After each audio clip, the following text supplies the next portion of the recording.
So we are recording now. So welcome to DharmaPortal. Today we have Sean, and how do I say your last name? Sean what? Olera. Olera. Sean, yeah. Olera. And I am very excited about talking to you about, you're one of these who have this unique wisdom that is very rare to find. So I'm really excited about diving into certain topics. I'm going to reveal that later. Okay. But thank you so much for your time and the ability and availability for this interview. Thank you so much. My pleasure, Josh. Okay, so if you could talk to the listeners, tell the listeners just a little bit about your background, okay. Because I think they're going to get surprised on how you choose to express yourself. Okay. And I would like them to understand why you talk the way you talk first. Oh, okay. The first reason I talk the way I talk is I can't help it, I'm Irish. Okay, that's the accent. That's the accent part of it. So I grew up in County Cork in Ireland. I was raised by my grandparents for the first 6 years. I'm the first child of a first child of a first child. So I'm the firstborn in my family. My father was the firstborn in his family, and his mother was the firstborn in her family. And so I actually knew my great-grandmother. I was almost 10 years old before she died. And she was like a Christian mystic. She had a brand of Christianity, which I only subsequently discovered in the Gnostic scriptures, which had been actually translated into Gaelic in the 3rd and 4th century, but had gone out of use. And somehow she was all fair with that material, and that was her spirituality. And then I had a grandfather on the other side, on my mother's side, whom I called Daddy Jim. And he was the nearest thing I can describe to a druid. He was a consummate step dancer. He's taught Irish step dancing. He was a great storyteller. He filled my head with all the old Irish mythology, and he was a great musician. He played the mouth organ, the concert flute, the clarinet, the fiddle. And so from him, I got kind of a druidic background. So in school then, I was fascinated. I have a double major in college in pure mathematics and mathematical physics. And then I spent 8 years in a seminary learning theology and philosophy and scripture, and was ordained a Catholic priest in 1972. Spent the next 14 years working in Kenya and had the privilege of learning Swahili and 3 other tribal languages. In fact, I wrote my first book in Swahili. I called it Ukweli ni Nini, which means the truth. What does that mean? And it was my first effort at putting together our cosmology, a spirituality. So for me, storytelling and parables, are the way to kind of deal with the mysteries of life, because for me, God is absolutely ineffable, inarticulatable. We can experience the divine, but we cannot articulate it. Yeah. And so the best thing we can do is tell stories, our proverbs, because for me, stories are the archived wisdom of a culture, and proverbs are the kind of the distillation of those stories. So that's kind of for the last 34 years I've lived in the States.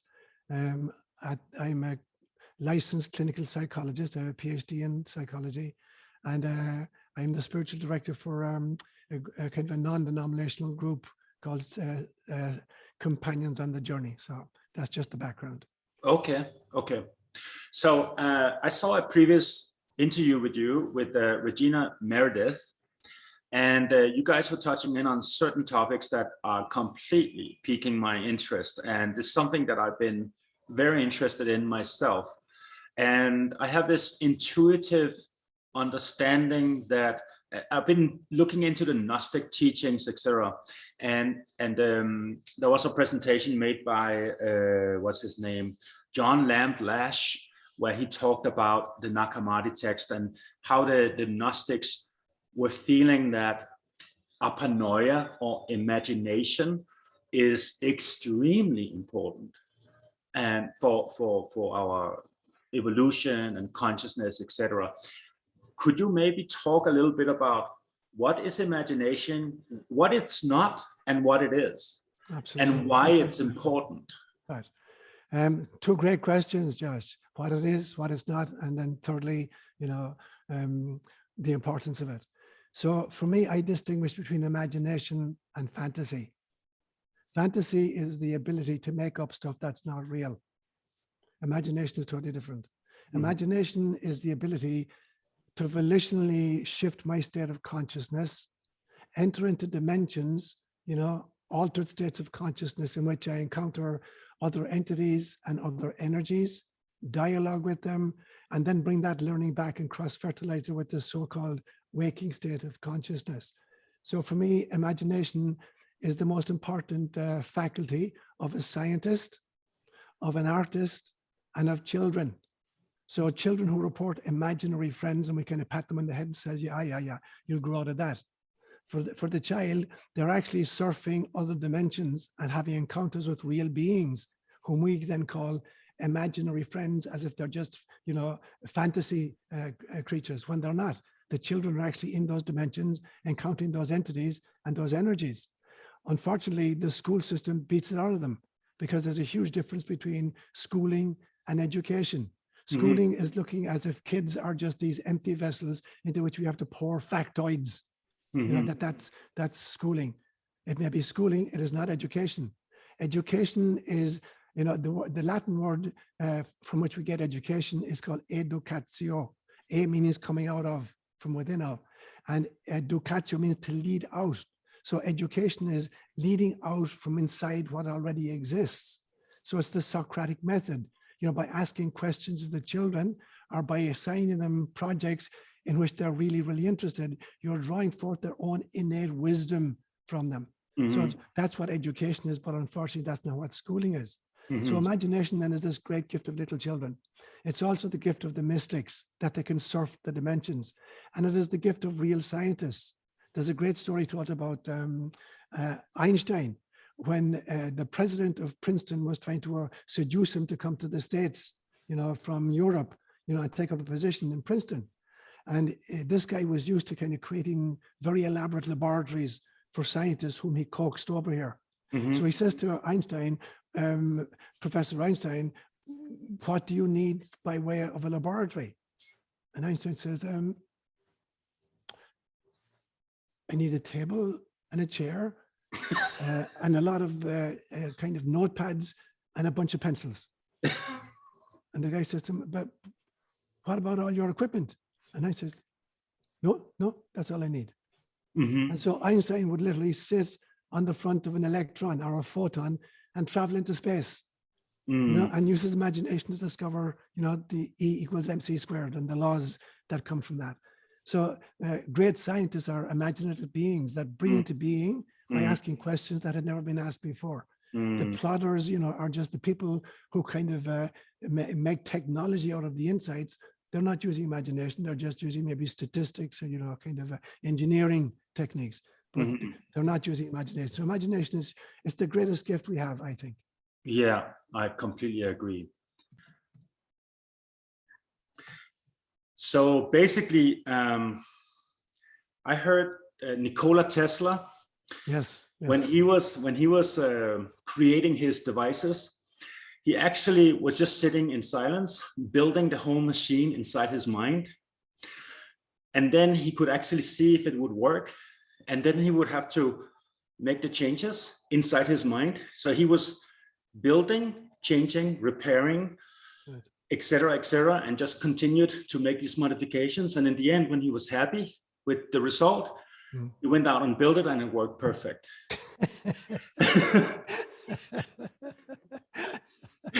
So at least that's what I'm told. Right. So I can see how these great thinkers are using their imagination. They're just doing the whole thing inside, and then they apply it out in the real world after that. Yeah. So what that says to me, Josh, is that, the brain is actually just a filtering mechanism, but that it's like an antenna for receiving and transmitting data. But when somehow we can tap into a cosmic consciousness, then we amplify in an extraordinary way the power of the mind, rather than just the physical brain, to kind of manipulate data and consciousness itself. So I am not surprised that he was able to see He was able to manipulate, he was able to make the changes, and then he was able to come up with the finished product, because in some senses, he's stepping outside of ordinary consciousness and he's transcending the physical brain and somehow aligning with the consciousness itself, not just this tiny little laptop that we carry between our ears. Mm-hmm. And also, I would say, so I have this, maybe it's totally off, but or it's maybe spot on, but I have this idea about imagination. Yes. Imagination. Oh, I love it. Like I am Yes. magician, a whole nation of it. Like I imagine a whole nation of magicians.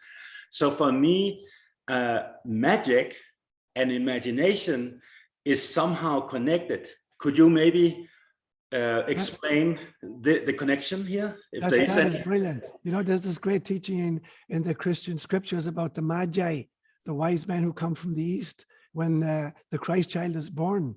And so it's the very same root as well. So it's a mixture of astronomy, they're following a star, and astrology.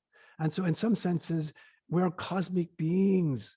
You know, I'm fascinated by the fact that there is more information beamed onto planet Earth in 5 minutes of sunlight than is contained in all of the archives and all of the libraries on the planet right now. Oh my God. Okay, wait a minute. This is crazy. Wait a minute. So in 5 minutes of sunlight, 5 minutes of sunlight has more information than any of these ancient structures we've been building. Than all of the libraries and all of the archives on planet Earth. Yeah. If you're dealing with information theory, and an information byte is the answer to a question which has a yes/no answer. So that's kind of a byte of information. So there's more data beamed onto planet Earth in 5 minutes of sunshine through photons of light than are contained in all the archives and all the libraries of planet Earth.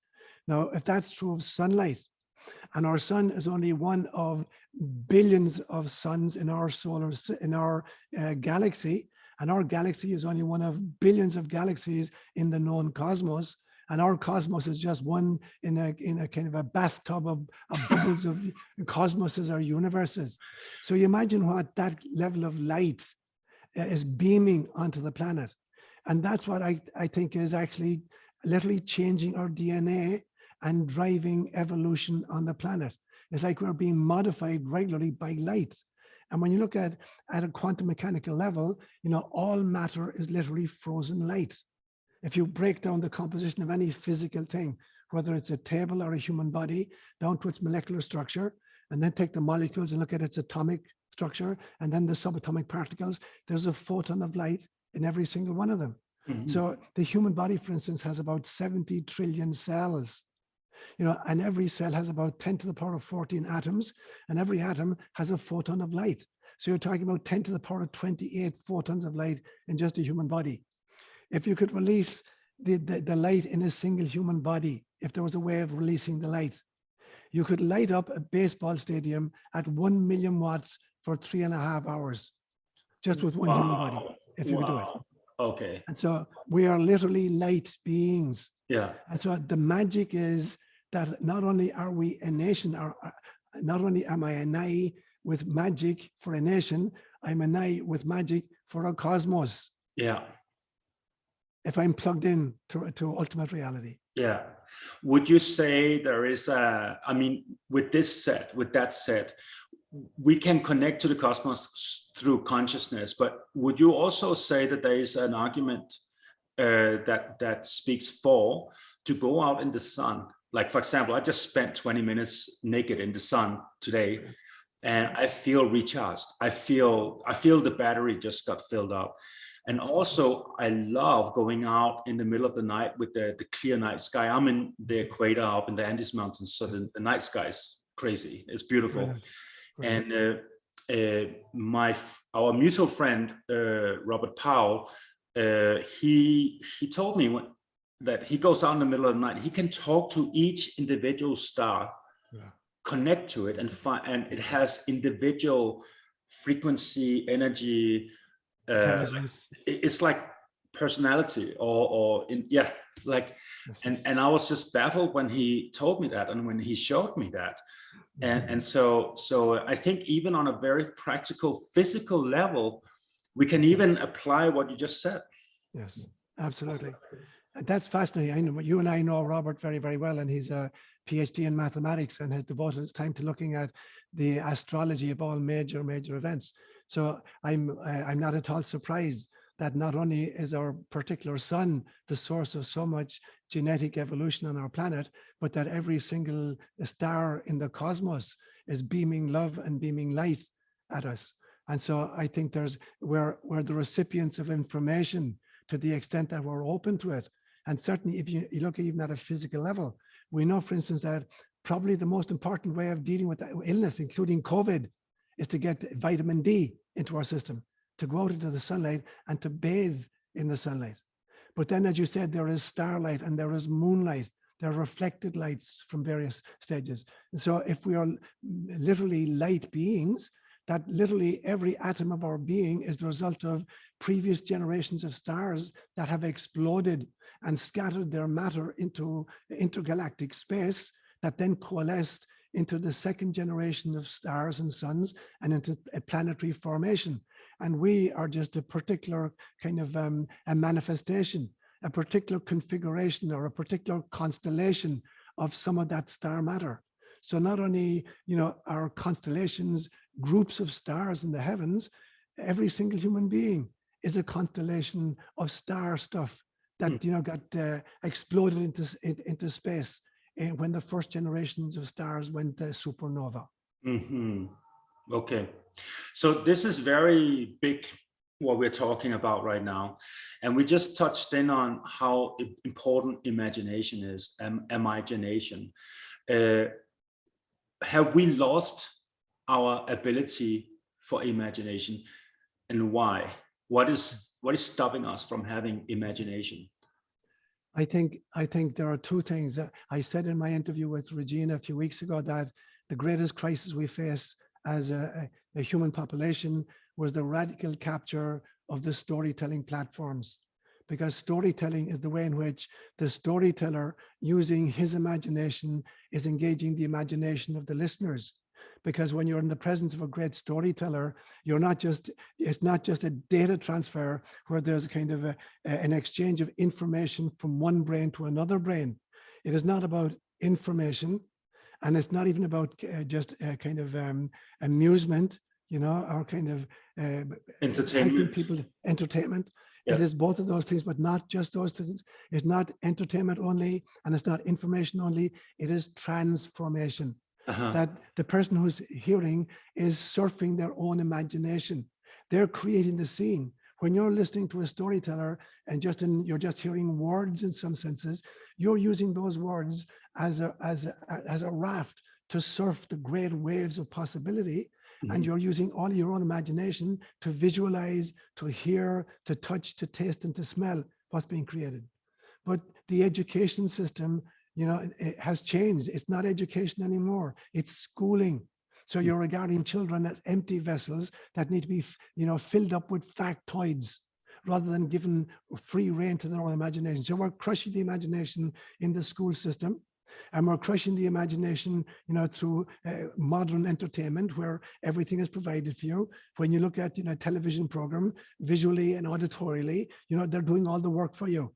There's almost nothing left to the imagination. So any gift which is not utilized atrophies at some stage. Either you use it or you lose it. Mm-hmm. So we've been coaxed into setting aside our imagination by the school system, by the mass media, and by a virulent form of censorship, which tells you there's only one story, and we're going to tell you the story, and every other story is disinformation. Do not listen to it. In fact, we'll make it impossible for you to listen to the storytellers because we'll deplatform them. Mm-hmm. We'll make it impossible for them to tell their story. So there's a concerted global effort to stop the storytelling and to close down the imagination through the mass media, the social media, and the school system. And I would say the people who are doing this behind the scene are themselves occult magicians in a way. They are the dark priesthood, and they know about these powers, and they are very concerned about us rekindling and building this up within ourselves. Right. I totally agree with you. And it seems to me that the reason is that when you look at our little planet, it's 4.6 billion years of age. I had a great vision many, many years ago in which I saw a great soul stand in front of God and volunteer for incarnation. And there was this great soul whom I call Gaia, who stood in front of God and said, I volunteer to go to that solar system, to the third rock from the sun in that solar system, and I will start breeding life until I manage to throw up a life form which will become aware of its own divinity, and ipso facto, the divinity of all other life forms with which it shares the planet. Now, I think that great soul began, and firstly, it's just a physiosphere. There's just rock there.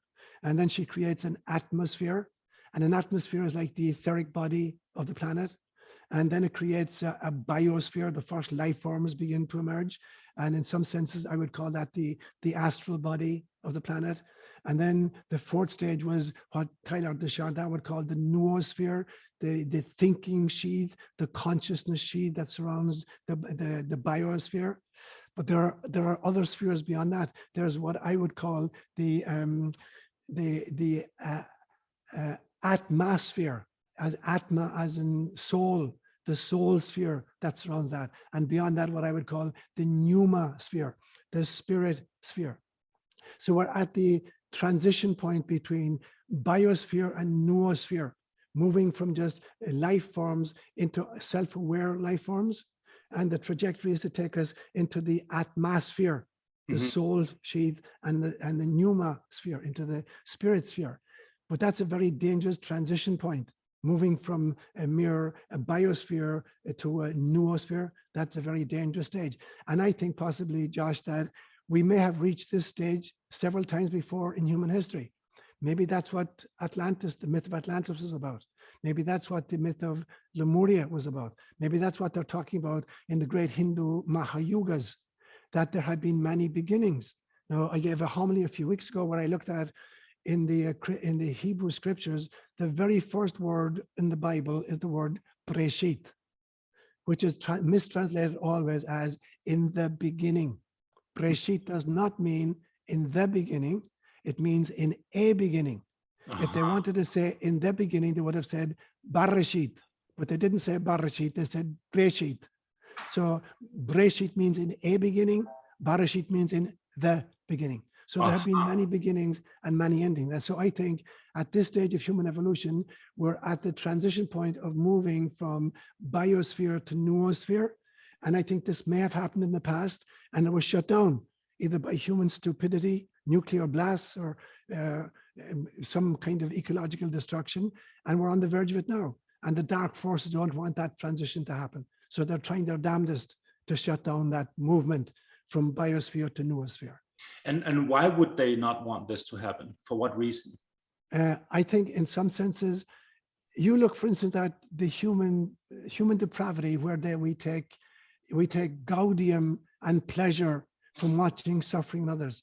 Imagine, for instance, bullfighting, where you torture an animal and on there's 10,000 people cheering. Yeah. Or you look at, in some senses, some forms of boxing where two people are literally beating the crap out of each other. No, I believe that there's an art, like a martial art, which is about, self-control, but there's a version of it where people are shouting for blood, for wanting one person to be destroyed. Kill the bastard, or whatever. Or we take innocent animals like cockfighting or dogfighting, and we make them savage each other. And here we, human beings, and we're getting pleasure somehow. We're drawing energy from those encounters, and we're somehow satiating ourselves at an emotional level with the distress of other beings. Yeah. Now, I think that there may be beings, who are technologically advanced, but not spiritually advanced, who take pleasure in the suffering of other beings, that they're like psychic vampires who are feeding on the distress, on the anger, and on the anxiety, and on the suffering of other beings. Mm-hmm. So watching the human species undergo that level of suffering is like there's a global feast for those beings who are feeding upon that kind of distress. And so they may be the ones who are orchestrating that. with getting plenty of help from an oligarchy, in an incarnated oligarchy, who are getting some measure of power or control over the masses through this process. Okay, so I'm doing all these live events, and I'm talking about my near-death experiences, and I had these downloads on the other side, and that information I got in is basically my life work, what I'm doing. I'm telling people basically all that, giving people this information that I got downloaded, and I always say to people, this world basically there's only one solution to our situation, and that is enlightenment, awakening, moksha, or whatever you want to, there's many words for it, but a complete self-realization of who you truly are, why you're here, and who you truly are. Would you agree with that? Absolutely. And so, I mean, there are many, many different templates that we can overlay on the data. And so it's like if you're baking cookies, and you make a mass of dough and it's complete, and before you put it in the oven, you take some kind of a template and you kind of create individual cookies. Now, if the template is a triangle, you're going to get triangular cookies. If it's a circle, you're going to get circular cookies. If it's a square, you're going to get square cookies. And so you can overlay many different kinds of templates on the data of reality. And so one model is like the Hindu model of 7 levels of body that I've just mentioned. Like there's the physical body, there's the etheric body, there's the astral body, there's the mental body, there's the psychic body, there's the soul body, and then there's the cosmic body. That's one model. There's another simpler model that I've come up with lately, which is a 3-stage model, that there is the role self. So here am I playing the role of Sean, a guy with an Irish accent right now. That's a role self. But behind that role self is a soul self, is an eternal being who was never born and will never die. The role self, Sean, has a shelf life. There was a beginning and there'll be an ending to it. The soul self has neither beginning nor end. It is eternal. But there's a source self behind that. This is the ultimate isness or essence of being or God, whatever word you want to give to it. So that's another little template.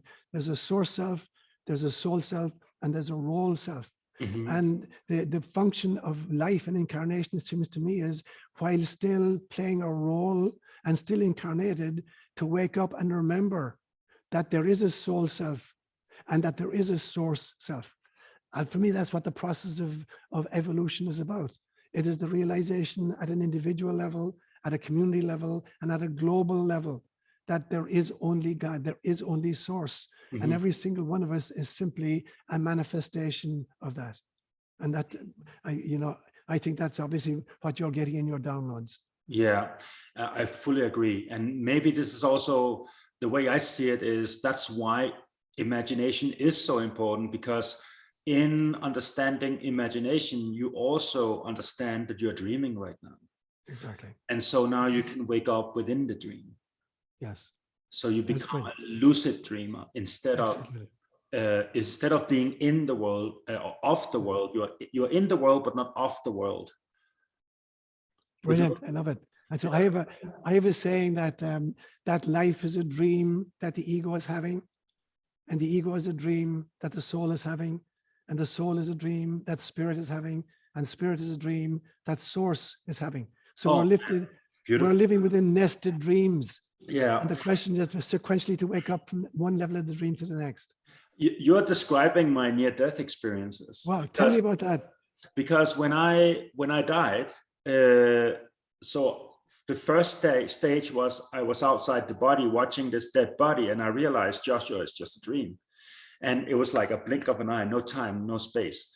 And then I became aware of the other world on that level. And for some reason, I was like, but this is also a dream. Yes. And then I moved into another level of another world, and it became increasingly beautiful, increasingly unity consciousness was expressed in a more and more refined way. And there was beings in every stage of these worlds. But I came into the new world, and then I was like connecting to these beings, and it was very beautiful. And then the first thought I had was, do they know that they are dreaming? and the answer was yes. Yes. And then I moved further to the next level, and then it's like, this is another dream. It's a beautiful dream, but it's another dream. Next dream, next level, and I don't remember the levels, how many, I didn't count. I mean, there's no counting in that. And every time I moved into another level, I became one with it, and all knowledge became available instantly in that. And until I went back to complete source, and there was no more anything. There was no me or it, or it was pure nothingness, but intelligence in the nothingness. So complete back to source, and then there was this intention or movement that wanted to kind of, in some kind of wave pattern form, move back into to manifestation, to form, and come in stages. And I stepped back through these stages, and then at the end, I saw the body, and I was like excited. It was like winning the lottery, and I just moved back into the body because I just knew I'm not done here, and I'm here to experience this crazy planet. And I felt I was winning the cosmic lottery, like like we may be 8 billion people, but we are very lucky to be here. And I was so excited, I couldn't wait to come back. And when I came back, it was instant pain, like taking a breath was like breathing fire. And it was much worse coming back than it was to die. Dying was easy, but coming back was pretty hardcore. But I remember inside all this pain, because the memories were so vivid, in this pain was great pleasure. It was blissful. And I remember coming back thinking that life is so magical. Life is so beautiful, and whatever role this story is called Joshua, this character, I was excited to play this guy. Like, I was just like, oh my God, it's beautiful. This is awesome. And I'm so happy I got a second chance, you know, that I didn't just drop the body. And so, and I had this experience 4 times. So, you know, I had, each time, every time it was the same thing. The same knowledge and same excitement, and I think I had to go through this because I had to remind myself why I'm here, and I had to do this again and again and again, because it was I've been very good at forgetting, and so I had to have this experience for some reason. But this is why I'm like, I want to play, and I love imagination, and I think magic is the key. For we are dreaming right now. Why not dream something epic? Exactly. Why not just go beyond your logic, go beyond the intellect, become back to the childlike innocence. So as soon as we learn things, we become so serious and we lose our innocence. We become dry and boring. And I think it's possible to go full circle. We can get all this knowledge and then turn it into this innocent wisdom. So you have the innocence of a child, but you carry this beautiful wisdom inside at the same time. So you're not stupid, but you keep the innocence. And I think true wisdom is when you keep the innocence, and you have all that information, but you keep the innocence. That is the key for me. That's why I am so excited about imagination. Like to dream consciously and to play with it. This is the lila, the play. Exactly. Yeah. So that's brilliant, Josh. There's another image that came to me a few years ago as well. I had this vision of a skyscraper, cylindrical shaped skyscraper. But the entrance to it was underground. You had to go down a ramp underneath, and the elevator bank went up through the center of this skyscraper. So when you step off the elevator, you find yourself in a circular corridor, and there are rooms opening off this circular corridor. And so as you enter each room, the wall through which you enter is curved because it's part of a circle. And then the side walls are straight, and then the back wall is circular as well. And there were 8 different rooms on each floor. And for me, it became a model of different states of consciousness. So there's the waking state of consciousness, there's the dreaming state of consciousness, there's the non-REM sleep consciousness, there's nature, wisdom consciousness, there's meditation consciousness. So there are many, many different states of consciousness. And each of the rooms on this floor represented, a state of consciousness. So I go into the first room and I see a mural on the back wall. And it's done just in stick figures, very, very crude, just stick figures. And I say, okay, it's an interesting looking mural. Then I come out of that room and I say, I wonder what's the mural in the next room. I go into room 102 and it's stick figures again, but I see that it's actually a continuation of the mural in the first room. And so if I only had gone into the first room, I wouldn't have appreciated, how big the mural is. So then I go into room 103 and there's a continuation of the mural again. And I go through all 8 rooms, all different states of consciousness. And I've realized that it's a single mural done in stick figures. But if I had gone into just one room, I wouldn't have appreciated it. Yeah. So then I go back, I get into the elevator and I go up to the second floor and I go into room 201. And now it's the same image as in room 101, but this time it's done much more realistically. And I go out to room 202 and it's it's there, much more realistic imagery. And I go around to each room on the second floor and it's the same mural, but done much more realistically. So I go back to the elevator, I go up into floor number 3 and I go into room 301. And now it's realistic and it's done in color, really, really vibrant. And each of the rooms is the mural done in full vibrant color. I go back to the elevator, go up to room, the 4th floor, and I go to 401, 402, 403. And now it's a 3-dimensional holographic image of the mural in each place. I go up to the 5th floor and it's 3-dimensional holographic, and now it's interactive. I can actually interact with the mural. Now, in my dream, that's as far as I got. But I imagine that if I had stopped at room 101 on the 1st floor, which is where fundamentalist religion and fundamentalist science, that's where they stop. And they think they've understood the mural of reality, and they're going to make all kinds of, laws about how we have to behave and what reality is on the basis of that tiny little sliver on room 101. They've never even gone to room 102, let alone, room 508. And so for me, that's imagination right there, that you can climb aboard this elevator of consciousness and keep elevating your ability and your imagination to surf more and more realistic and more spiritual, mystical, gratifying levels of truth. Beautiful. That's a beautiful story. See, you're talking in images right now. Right. So I'm seeing what you're saying. And because I'm seeing what you're saying, I have my own personal interpretation of it, and it goes deeper, and also it's more imprinted deeper in my consciousness when you describe it like this. And so how does people move more towards to be able to communicate like this? How do we learn to talk like this? I think the first and most important one of all is to spend quality time with little children. Watch little children, particularly, 2, 3, 4, 5-year-olds.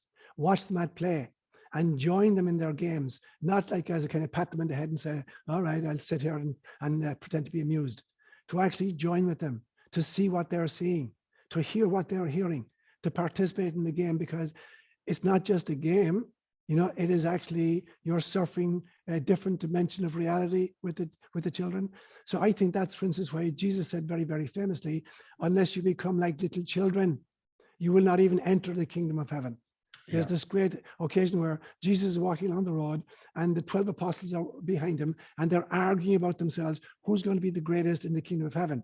Peter's saying, I'm going to be the minister for finance. And somebody else saying, I'm going to be the minister for foreign affairs. I'm going to be the minister for education. And Jesus stops and lets them catch him. He says, what are you talking about? And they're really embarrassed. And they're all shamefaced.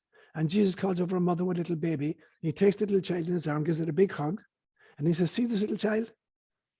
Unless you become like little children, you won't even enter the kingdom of heaven, let alone become a kind of a ganzamacher, become a big guy, become a prime minister. And he kissed the little baby and gave him back to his mother. Now, what was Jesus seeing the little child? He was seeing a child's ability to ask really important questions.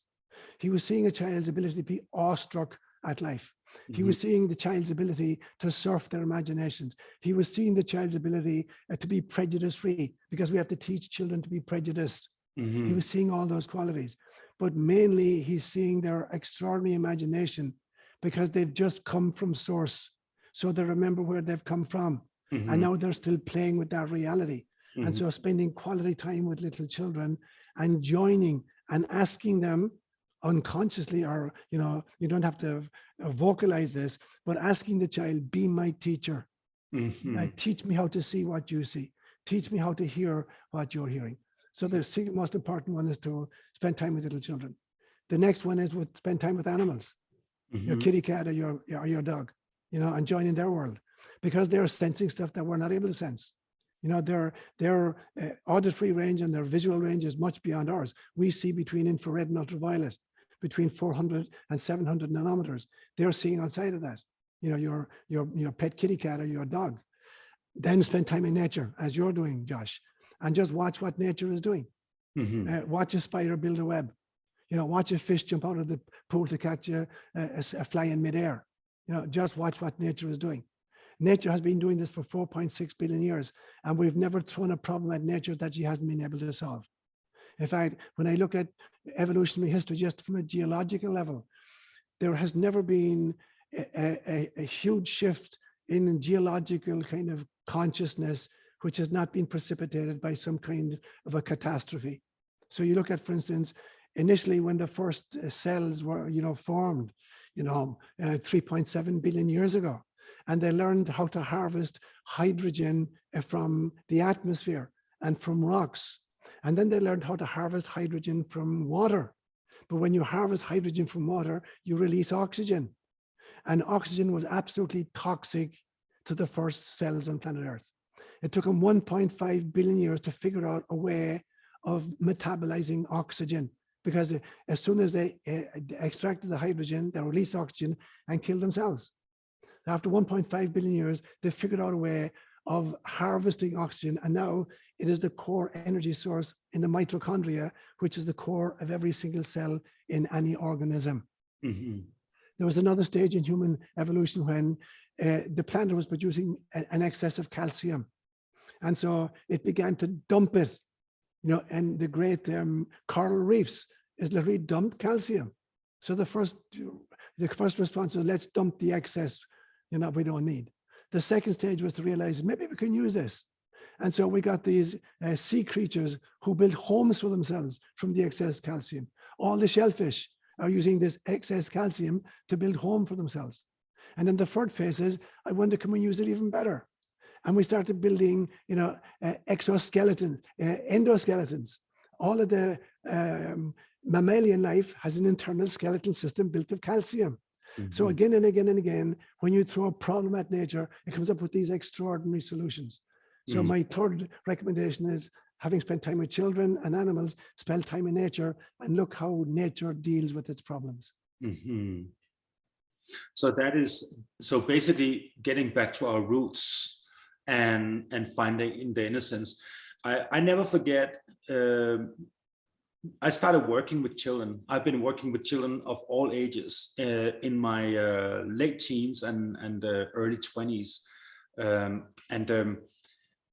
It was such a powerful experience for me, because I was, you know, building up my ego and became very serious, especially with my martial arts. And I created this identity and attachments to this story. And then I started working with children, and they were so innocent. And I never forget, you know, first of all, they were asking questions I couldn't answer. Second of all, some of them were super psychic. I just was standing there and I could see they just opened up their third eye and just scanned me. and I felt very naked and exposed. And they could just see any thought and emotion that were not, you know, not in harmony with what is. And so I was just like, I was reminded that I was like that once and I lost that. And so when I had that experience, I was intuitively reminded that I lost all that, and it's I need to go back to this. So I fully agree with you in regards to hanging out with children, but it can be scary if you do not know that you're dreaming, and you are taking yourself serious, and you are taking life serious. You have gone so far away from reality that it can be almost embarrassing to admit and to return, because there's pride in our grown-ups are having this pride in what they think they know, and to return back to this innocence takes humility, and I think this is something the ego is having a hard time with. Absolutely. So yeah, you have anything to comment on that? That's beautiful what you just said. When you said about children's ability to ask the really important questions, I was actually just talking about this yesterday in my Sunday homily to my own congregation, because I remember as a small child, I was born in 1946, so a year after the war ended. And as I told you, I lived with my grandparents for the first 6 years, and I had 7 aunts and uncles and my great grandmother. So around the kitchen table for the evening meal, there was a whole bunch of us. And I'd hear them talking about the war. They always just called it the war. So I'm about 4 years old, and one evening I pop up and I said to my grandmother, I used to call her Big Mammy. I said, Big Mammy, how long did the war last? And I'm thinking she's going to say, well, it started in the morning at 7:15 and it went on until 4:30 in the afternoon. And she said to me, it went on for 6 years. I said, what? How could a war go on for 6 years? What happened when it got dark? How could you be fighting when it got dark? And what happened when they had to go to the toilet? You know, how could you poop and be fighting at the same time? I said to her, what happens on Sunday when you have to go to church? And everybody cracked up around the table. Now, the truth is, I was asking the real questions. Yes. But the adults had been indoctrinated, into accepting war. You can war anytime. So you're absolutely right. Children ask the most important questions and we laugh them, because we've been indoctrinated. What are the important questions? Society's going to tell us what the important questions are. What size car am I driving? Or, how much money have I in the bank? Or these kinds of things. And so we stop asking the important questions. So learning to ask the important questions, you have to spend time with kids and find out what are the questions that the children are asking. They're the important ones. True. Okay, so I would say the two main topics. So the first thing that I always tell my people is awakening, number one. Like, you need to understand who you are. And I think especially in the spiritual traditions and lineages, I feel there is a denial and a spiritual bypass in regards to what is evil and looking at it. I see a lot of spiritual bypassing in even beautiful old traditions and spiritual teachers who are kind of want to sticking to the positive thinking only, and only focusing on their awakening and not acknowledging what's going on in the world. So in my opinion, I think one of the greatest threats to humanity is we do not understand what evil is. We don't even have the capacity to imagine what these people or these entities, how they function and think, because we don't have it in us. Because of that, we can't see it proper. And that is the reason why it has the capacity to control us to this degree.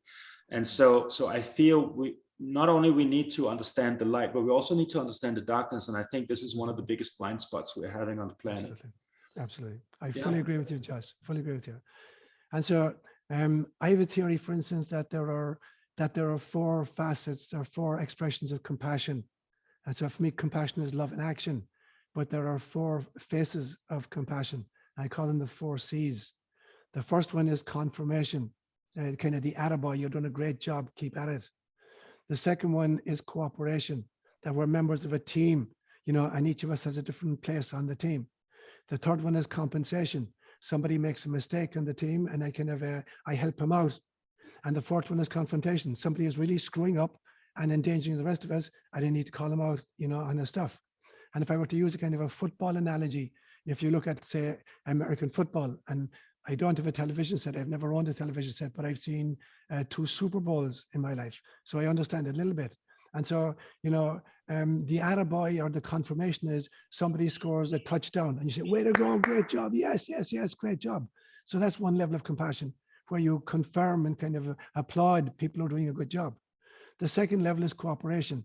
Not everybody on the team has the same function.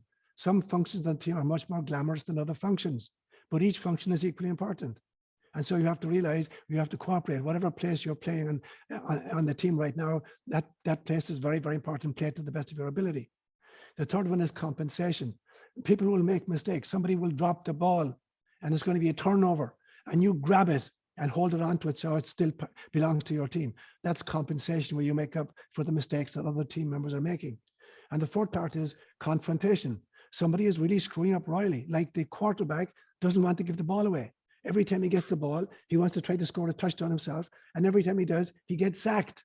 And the coach comes out and says, dude, you know, you're supposed to be passing the ball to somebody who's in a better position. You know, you keep doing this, I'm going to yank you off the field. Yeah, and he keeps doing it. And finally, he's yanked off the field and a substitute comes in. So confrontation is a very important part of compassion. And I think that is in our world right now. It's not just about confirming what's good. It's not about just cooperating with the government or whoever. It's not just about making up for the mistakes they're making. It's calling them out on their stuff. And the great teachers always do this. Martin Luther King Jr. did it in his time. Mahatma Gandhi did it in his time. The Buddha did it in his time. Jesus Christ did it in his time. He confronted, you know, crap where he saw it. And he confronted, you know, inequality, you know, or corruption, particularly among the leadership class. He said very, very famously at one stage to the Pharisees, you are hypocrites. You bind heavy loads and you put them on people's shoulders and you won't lift a single finger in order to help them. Woe to you, scribes and Pharisees. So all of the lawmakers who are making ridiculous mandates, you know, and putting them on other people's shoulders and not lifting a single finger to lift them, these are the people who are hypocritical. They need to be called out for what they're doing and they need to be opposed for what they're doing. And all of the great leaders throughout history, well, that is part of their kind of response to the life in which they find themselves. Absolutely true. So would you also agree that if we go back maybe 500 years or more, spirituality back then were more based upon peacetime? So for example, if you wanted to reach enlightenment, it would be good to go up in a cave and meditate, or in a monastery, or you could just sit under a tree with a begging bowl and do your spiritual processes, lots of spiritual sadhana, hanging out with like-minded people, all these things, which is still relevant today. But I would say things has changed now. We are in wartime, spiritual wartime, and the heat is on. So I think the call for the spiritual warriors is now more than ever. We are needing the spiritual. So not only you have to go through your own process of evolution and awakening, but you also have to be a spiritual warrior at the same time. So I feel the playing field has changed dramatically, and a lot of the old teachings are not complete in themselves anymore. Would you agree with that? I would agree fully with that, because like everything else on the planet, you know, spirituality has an evolutionary trajectory as well. Now, I think we're a team, and I think there are maybe gurus in the Himalayas, you know, who never leave their caves, who are impregnating the planet with love and compassion, and they're part of the team.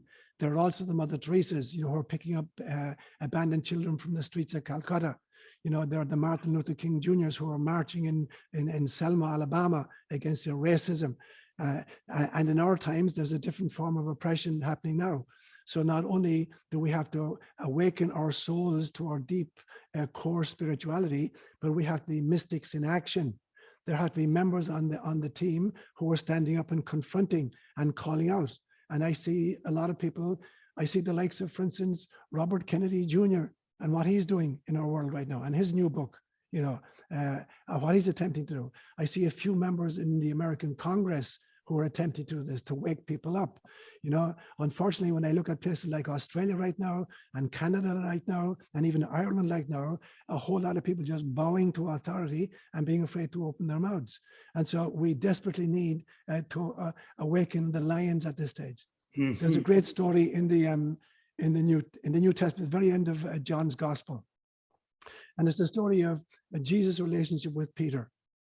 And in chapter 19 of the Gospel, Peter has denied 3 times that he even knows who Jesus is.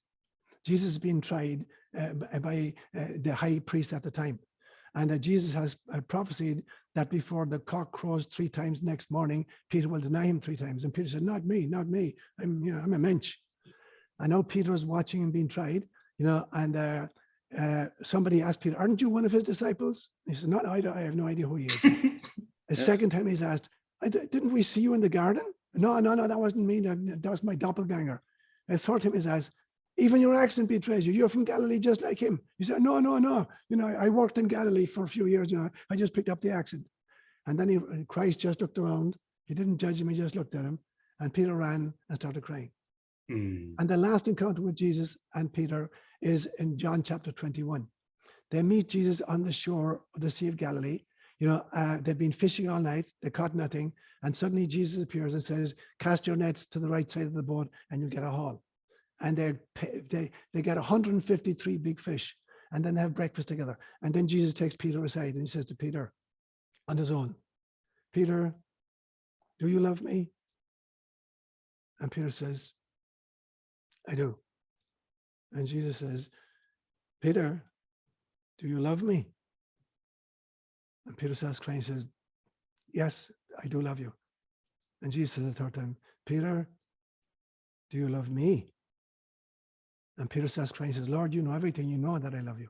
So what's Christ asking? He's saying to Peter, do you really see who I am? That I'm a child of God? Because if you know who I am, you know who you are.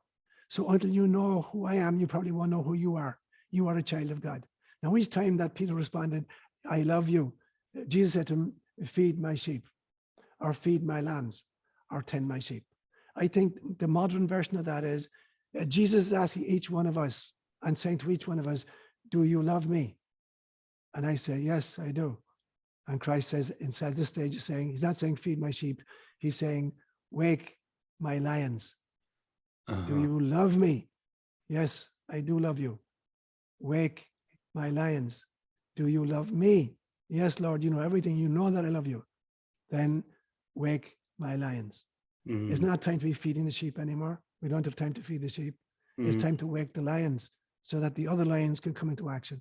So these are the people we need to be supporting right now. And these are the people we need to alert to the full consciousness of who they are and why they've come, so that there'll be enough of us, to feed the sheep eventually. But we don't have time to be feeding the sheep right now. So how do we wake the lion within? You're doing it right now, Josh, by your podcasts, by the people to whom you're reaching out, and by many other, maybe people like Regina Meredith, other people who are trying to kind of present a new story so that people can kind of awaken their own imaginations and then measure their imagination against the old, tired, fear-filled story that they're being told by the mass media and by social media. So that's how we kind of wake the other lions and feed the sleeping sheep. Yeah, I fully agree. So thank you for what you're doing. And thank you for what you're doing. It's your soul brother, and I know we have a big global tribe out there, and they're all connecting. We're all connecting in each our own individual way, and we may not feel it directly, but we are all moving in unison. And it's very interesting to watch how we each have our own voice, but we are all talking about the same thing. Yes. Yes. It reminds me, there's a saying, many ignorant people may speak the same words, but they all mean different. Okay. Many enlightened beings may speak different words, but they all talk about the same thing. It reminds me of a great story I heard about the Dalai Lama and Thomas Merton met accidentally at an airport. They're both going totally different places, and they have to be in the same airport, in the same kind of lobby at the same time, and they recognized each other. And they just came together and hugged and started laughing. And that's all the time they had. They didn't have time to talk to each other. They're all both running to different planes and different terminals, but they just started laughing together. And so that was the language they knew. They recognized the other, the essence of the other, And that was the connection. That's all the connection they needed. Yes, yes. That reminds me of a story. The spiritual teacher, Sri Ravi Shankar, who is the head of the organization from Art of Living. Okay. And then the Amma, the hugging guru. The hugging saint. Yeah, she entered a big room full of people, and he entered in the other end of the room full of people, and both of them just start running towards each other and hugging each other, and they couldn't stop hugging each other, and like two little children, right. And they never said a word, and then they were done. Like no words are necessary. Absolutely not. Yeah. Because our hearts are talking. Absolutely. All the time. It's a song. We're singing the universal song, universe song. Yes, one song. One song. And we are all conduits, and just like a prison, we are having our own flavors, which is beautiful. Unity in diversity, right? Yes, totally. So our personal touch and the prism of our unique expressions are the beauty of that too. Even though we are saying the same things, we're just finding each our own different voice in that. Yes, yeah. It's beautiful. It's a cosmic symphony. It is. We got an instrument, yeah. Yeah, so it's just a play, and I'm recognizing the projector behind the whole screening that are being cast upon here, this earth, and I can see, oh my God, this is all orchestrated from the same place. Absolutely. And in this beautiful diversity of expression, just like music or poetry or art, any paintings, art form, all that, it's all the same. I'm seeing, as a martial artist, I've done martial arts for like 40 years now. Yeah. And when I move in martial arts, and I'm like, wait a minute, this is the same as music. Absolutely. And, absolutely. And then it's the same as having a conversation. Yes. It's the same as,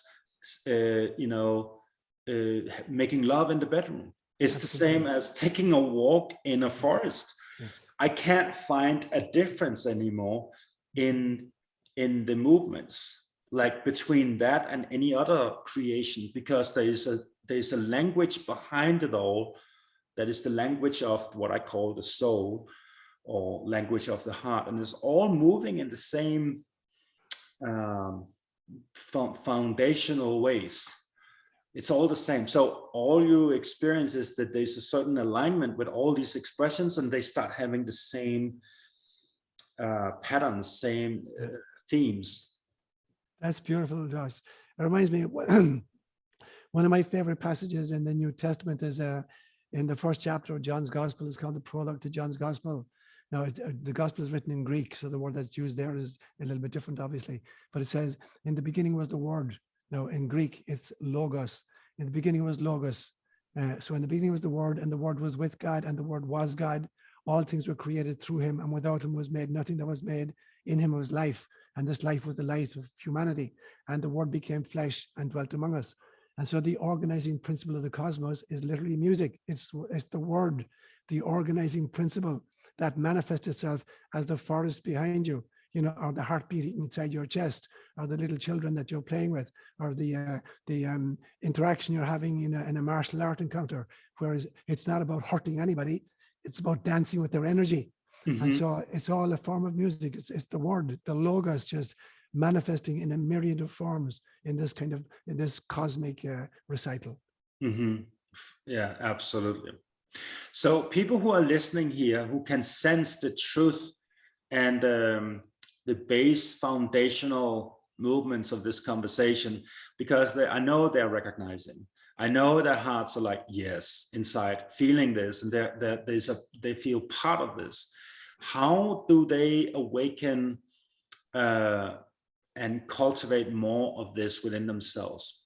Okay, I think it becomes very important then that there are now online communities, because very, very often people at this stage, because of the lockdowns and the mandates of various kinds, they're finding that family members are disowning them, or friends are abandoning them because of particular belief systems. And so it becomes very, very important to form community, even smaller communities of like-minded people, but bigger communities such that you're organizing through your podcast and your website, where people can converse with each other and be fed by each other. And for me, when I look at, for instance, let's say I just looked at the interview that Regina and myself did, and I looked at the comments on that, and I see that the comments that people are making, it's like they're talking to each other. So that everybody who reads a comment is talking to everybody else who's watched the interview, and they're feeding each other. So I look at some of the comments are more kind of inspirational than the interview itself, as far as I'm concerned. What they're sharing, and it's only, a sentence or two, but they're sharing with everybody else who's going to look at that interview. So they're feeding each other as well as feeding themselves. And that's where it seems to me in the very near future, at least, those are the important kinds of communities we need to fashion. And then those communities will network with each other. Maybe people, who come across your podcast are going to come across Regina's podcast, are going to come across Robert Powell's podcast. And now there's kind of a network, of a web, literally a worldwide web of awakened beings. So that's a lot of W's right there. A worldwide web of awakened beings. Yes. That's what we're trying to create here. Yeah. So finding your tribe and connect. Finding your tribe. Yeah, like-minded people. So can you describe a little bit more about what it is that you're doing? Because I went on your YouTube channel. You have a lot of videos. What kind of topics are you covering? What are you doing? Okay. And so I'm part of a community called Companions on the Journey, which had to kind of separate from the Roman Catholic Church, because my theology was so far out.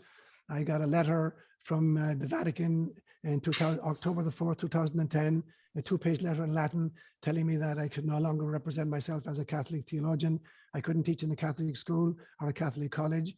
And the only way I was allowed to exercise my priesthood was that if I came across somebody who was dying, and there was no other priest to hear the confession, I could hear the confession and offer them absolution. But apart from that, they no longer needed my services. And so since then, we've been part of a different community called Companions on the Journey. And so I say Mass for them 3 Sundays a month. I'm now doing it from my home in Healdsburg, and I Zoom it out. And so over the last maybe 15 years, I've done maybe 500 lectures or homilies that are now on that website available to people. And so what I'm interested in, I'm fascinated by the interface of science, psychology, and spirituality because of my background and training. So I have a degree in mathematics and mathematical physics. I have a degree in theology because I was ordained as a Catholic priest, and I have a PhD in psychology. And so I've woven these 3 strands together. So science, psychology, and spirituality, I weave these 3 together. So any topic that comes under the umbrella of science or psychology or spirituality, I'll talk about on a Sunday, often using stories and parables to try to embed the teachings in a more palatable form. And so I've covered hundreds of different areas and topics under the big umbrella of those 3 kind of facets. Well, I would first of all say that is a great compliment to be kicked out of the by the Vatican. It means you're onto something.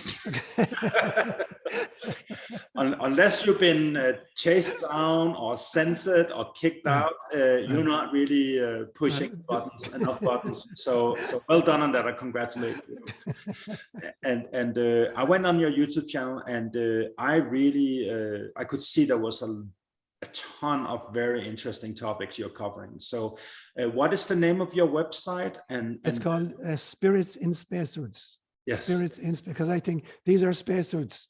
There's a spirit within or a soul within. These are just costumes we wear for incarnation. And so it's called Spirits in Spacesuits. And all of the homilies and all of the books I've written. So I just mentioned, I just recently written a new book, which is called Setting God Free, Moving Beyond the Caricature We've Created in Our Own Image, which is a book in which I put God on trial for crimes against humanity. And so I've created a prosecution and a defense and a verdict, calling in expert witnesses, archaeologists, Bible scholars, psychologists, mythologists on both sides. And the conclusion is that the God we've been worshiping and the God that's been foisted upon us by the churches is a projection of the human shadow, is a caricature that we've created in our own image and likeness. And so the verdict was that the wrong guy was on trial. It wasn't God who was on trial. It was a projection of the human shadow that was actually on trial. And the God we've been fed on is this, this distant, demanding deity, this psychopath of whom we were taught to be afraid. And the true God is nothing like that. The true God is more like a doting grandmother who loves everything her grandchildren are doing. And so it's up to us to rediscover. So I divided the book into 4 parts. In order to understand, how we can understand, put God on trial, we have to understand psychology. So I did, the first part is setting psychology free. The second part then is the court case, setting God free. The third part is, now that we've understood who God is, we can set spirituality free, release it from being, a dogmatic, fundamentalist, fear-based religion into mystical spirituality. And the fourth part was setting science free, going beyond this materialistic scientism that claims there's no such thing as consciousness or the soul, and that this extraordinary universe is simply a kind of random event that happened from nothing and is going nowhere. So that's what the book is doing. So you'll find that, you can find that title as well on the website.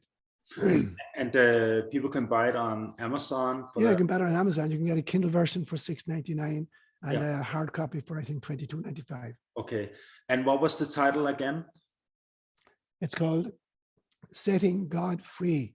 Yeah, Setting God Free. Okay. Moving beyond the caricature we've created in our own image. Okay, perfect. Yeah, I just bought the book. I haven't started reading it yet, but it looks very interesting. So I'm going to get to it very soon. I definitely feel we need our relationship to God is paramount. I mean, we need to. I always talk about, we always have this dogmatic relationship to God, and instead of having the direct experience of the juiciness, of the intelligence, of the reality of God within ourselves, and bringing God back to life, instead of just some concept and idea, but actually as an experience. I think this is what everybody needs to do. Very important. So there's a branch of philosophy, for instance, which is called epistemology. And epistemology answers the question, how do we know what we know? And I think there are 3 ways in which we know what we know. We know what we know because some authority figure has told us. Or we know what we know because we've had personal experience, like you with a near-death experience. You know that consciousness survives death of the physical body because you've experienced it. And the third way we know is that we figure stuff out for ourselves. So either we believe in an authority figure, or we experience it for ourselves, or we figure stuff out for ourselves. But the vast bulk of people, religious people, are depending upon the first way. They believe because they were told by people who believe, because they were told by people who believe, people who believed, going way back. And none of these people are depending on personal experience. They're believing because somebody told them, and that person's believing because somebody told them. So it's the authority figure. And if somebody says, well, I read it in the Bible. Well, the Bible is a book that was written by people, who didn't have personal experiences either.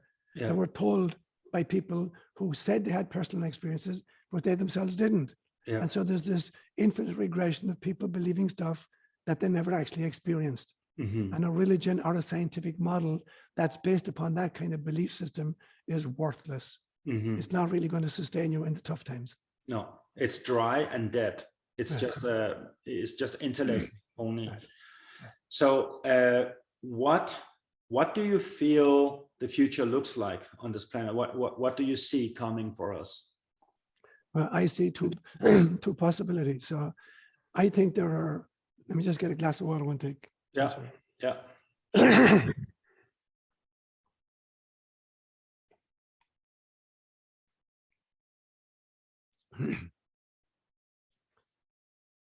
I think that time itself is an artifact of incarnation. That when you step outside of time, when you step outside of incarnation, there is no time. And you've experienced that.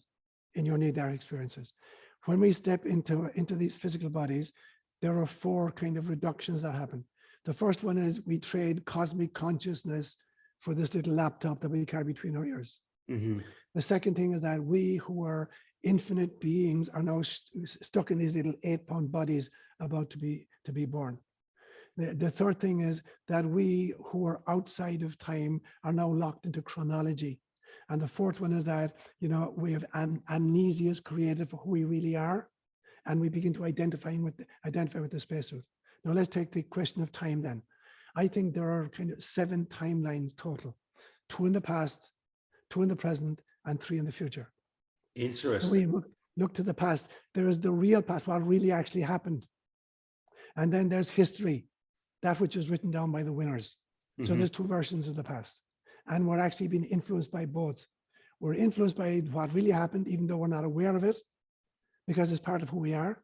And we're influenced by the story that was told about it, because that's what we learned. There are 2 versions of the present. There's propaganda, and there's what's really happening. And we're being influenced by both parts of that. What's really happening is influencing who we are, and the propaganda that we're hearing is influencing what we are right now. And there are 3 versions of the future. There's the fated inevitable outcome, and I don't believe that exists. There is no such thing as a fated inevitable outcome. There's a probable future and there's a possible future. The probable future is what's likely to happen if we don't change what we're doing. And the possible future is what could happen if we do change what we're doing right now. And so when I look to the future, then I see these 2 possibilities. Either we're going to keep doing the same stuff we're doing right now, and, you know, Homo sapiens is going to destroy itself. And Mother Gaia is going to have to start again, and try to build up a new species that will be capable of identifying its own divine nature and the divine nature of all else, and break through into what I call Homo spiritualis. Yeah, or we're going to break through right now, that there will be enough of us wake up so that we will create an energy which will actually influence the other group that I call Homo sociopathicus, those who are dedicated to greed and violence.